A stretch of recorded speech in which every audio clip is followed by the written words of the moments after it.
After about 3.5 weeks of gameplay, I'm thoroughly convinced this is probably the dumbest cast since Big Brother 21. Even the upper echelon, like your Mickeys, your Morgans, your Avas, all of them have significant flaws, and it makes it even worse when you consider that these are probably your front runners to potentially win this season of the game, outside of perhaps Rachel Rylie, who in her own right is playing a tremendously average game. Yes, the game Rachel is playing now is better than when she played BB12 and BB13, but it is still not the greatest. It almost does feel like the people are keeping her around strictly because they know that she cannot win at the end, more so than anything she is actively doing to protect herself long term. I am not a fan of this cast in terms of gameplay, and I'm not really a fan of this cast overall, but let's get into some of the things that have happened on Sunday, some live feed updates, and go over some players whose stock has risen and some players whose stock have gone down.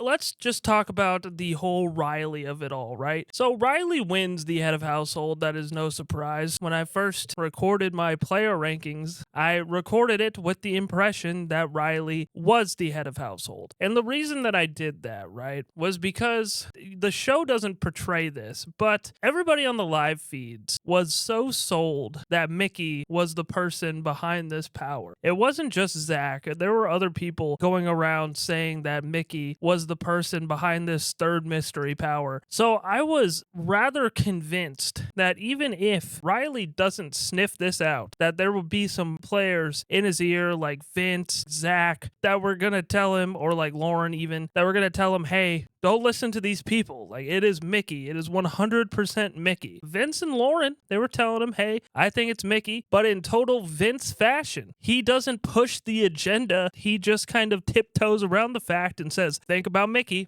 Think about Mickey. And the fact that Vince doesn't take a stand and says, it is Mickey, it is 100% Mickey, and instead just says, think about it, it could be. This allows Rylie to have more of an open mind. And the people that are giving him either definitive reads or definitive answers are all going towards Ashley. And in a surprising twist here, Zach decides to do a 360 and just tell him that he thinks it's Ashley because he thinks that if Mickey is head of household, it's better for his game. And this right here is a solid move from Zach. And having that read is good for him. I don't think Rylie would have targeted him, but I understand why there was skepticism there. So I think this was a good move for him because at least he 100% knows what Mickey is doing, and it is the boring move in the boring route, which is still trying to get Keanu out of the house. Rylie has a bit of a blow up, and now that puts Rylie on the block, and Rylie gets put on the block for a couple of more reasons other than just his hissy fit. He does end up apologizing, but there's a little bit more to that. But this is all Riley's fault. I mean, for weeks people were saying that Mickey has his next power. If it gets unleashed, who has it. And he still just fell for Katherine's dislike for Ashley. People that were giving him the Ashley name were the likes of Katherine, Keanu, who unfortunately are two people that he listens to. If those are the voices that you're listening to, you should know you're not in a great spot. So yes, eventually Mickey does dethrone Rylie, and Rylie gets pretty upset about this to the point where Mickey actually starts to feel pretty empathetic about it. Mickey says, I don't want us to have any beef. I don't want us to have any problems. And I also don't want to put Katherine on the block. So I want to put you on the block instead. She's really doing a good job here by knowing how to talk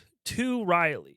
And these were things that were on the live feeds. This was not in the episode because the episode finished with Mickey dethroning Rylie as the head of household. And this is stupid, Big Brother. I understand you have these super 90-minute long episodes on Wednesdays, but this is a 24/7 always moving game. By the time Wednesday rolls around, The nominations are long done. The veto is long done. These are all things that people can go ahead and look up and see what happens. You know, the problem is, right, is that the 90-minute episodes are on Wednesdays, and the 90-minute episodes would almost fit on any other episode other than Wednesdays. I mean, a 90-minute Sunday episode would be good. A 90-minute episode on Thursday would be good. But Wednesday is like the only day where a 90-minute episode is like not the best. But like I was saying, Vicky has a great conversation and she knows how to push all of his buttons, knows exactly what to say to him. Practically saying, you know, I don't want to put Katherine up. The only way that I can put a third nominee up is if I put you up. She's also pitching the fact that, you know, you need to help me get Keanu out. And Keanu is somebody who is one of the few people, I think, that is truly loyal and a true number to Rylie. But just in that conversation and in that instant, Rylie flips a switch and just decides, all right, yeah, fuck Keanu. And I will go on the block for you, Mickey. And I will help you take Keanu out for you as long as you don't put my girl on the block. She also manages to get Rylie to promise to not use the veto because Katherine could end up being a replacement nominee. All of that is just so crazy. These are the dumbest people, maybe not ever, but it's close. I mean, you're talking Big Brother 19, 21, 9, 15. Like, this is, it's something about these odd numbered seasons. Like, Big Brother 27's also got some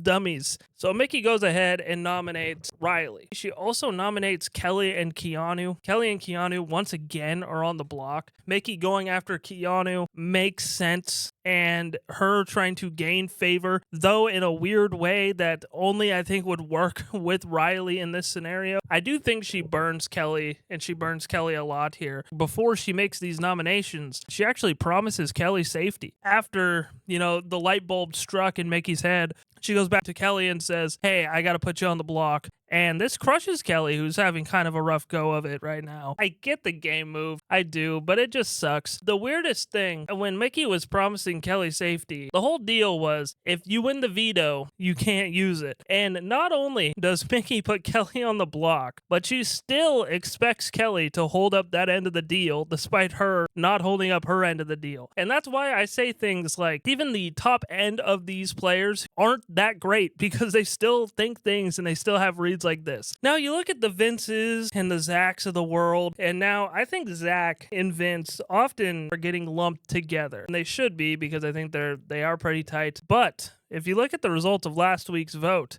I think Zach kind of comes out of this fine regardless, which is crazy. But this does hurt Vince, and it does hurt Lauren's game quite a lot. Because if you think about it, if Lauren just had the balls to put Ashley up as an initial nominee, ends up going home, stays on the block, then I think it becomes more clear once Rylie wins his head of household that this is Mickey who is trying to dethrone Rylie, and more people are telling him this. And I think the likes of Zach, instead of trying to side with the women, I think Zach actually goes, hey man, I think this is Mickey, and he changes his mind on how he plays it. This is a huge blow to something that could have been very beneficial to that side, all because Lauren was so passive and all because Vince and Zach were so passive. We only got really like a little bit of a blip of Ava flipping Zach and Vince's vote, and we didn't hear from Ava or why she did this or how she felt about it. Kind of makes me feel like that it wasn't intentional, that it wasn't really done for game reasons, that it was more about how Ava wanted her friend to stay, and all she said was, you don't want to be associated with Keanu, do you? And these guys were like, oh no. I don't think I've seen anybody except for maybe Cameron from Big Brother 25 really hurt his value, like his positioning so bad to where people will do stuff that is not the best move for their game just because they don't want to be associated with that person. It is really impressive how bad of a player Keanu has been and how much of a pariah he has been in this house. We got to hear more from Zach and like how Zach felt having this conversation with Ava, and how it was more about Lauren not breaking the tie more than we got to hear from Ava, and how she was able to convince Vince and Zach to not do this vote. I kind of was irked about that because I do think that this was more Ava's move. So let's just go over just a handful of stock ups and stock downs. My first stock up is actually going to be Ashley. I think Ashley is somebody who has a good chunk of people now fighting for her and wanting to use her as an ally and as a number. After her detrimental week 1 and after not being put on the block last week, and I thought really just some solid active gameplay from her, I am starting to see her kind of come around as a player and come around as one of the stronger players in the game, actually. I don't think that hard. I do think she is a bad